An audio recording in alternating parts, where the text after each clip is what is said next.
Hello, I'm Catharyn Baird, CEO of Ethics Game, and pleased to be with you again on one of our wonderful conversations about how to live in a complex, chaotic, and ever-changing world.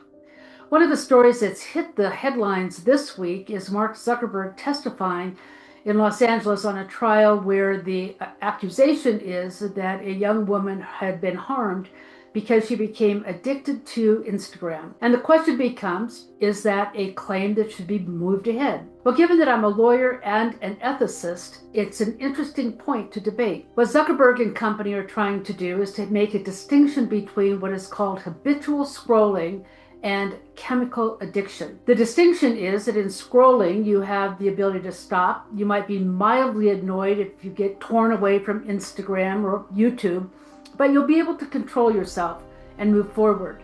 With addiction, you don't have the controls and you're not able to move away, and so you get drawn further and further into that spiral. The other conversation, of course, is age. The evidence shows that the young woman came on as early as 9, even though the guidelines say you're not supposed to be 13, but she lied. And is the company liable for her lying, or do they have to have other guidelines in place? At the core, however, is that Zuckerberg and company make money from advertising. They want us to be involved and to be so entranced that we don't notice the ads coming across, because that's how they get paid. And so they walk a fine line between habitual scrolling and addiction. They walk a fine line between saying it's your responsibility, parents, to make sure that people are the right age and we have these guidelines. And in fact, if you notice, there have been several ads on TV this week about the guidelines that parents can put in place, partially, I'm sure, in response to this lawsuit. So the moral of the story is we all have to pay attention. As parents, we need to pay attention to what our kids are doing.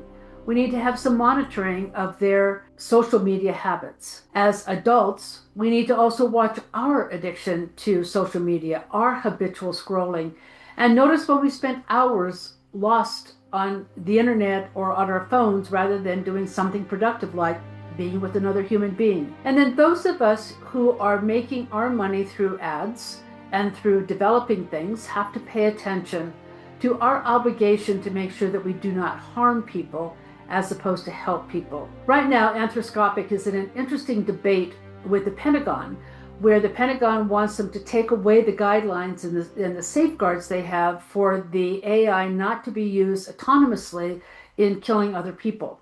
The Pentagon wants to have the bots be able to determine when to shoot, when to use the missiles, and Anthropic is saying, no, we will not take those down. The question is going to be, as it unfolds, what is the price going to be paid by Anthropic for holding its line? And will that line be honored by the Pentagon? Those are the questions you and I will be facing over the next months and years as AI and technology takes over more of our lives.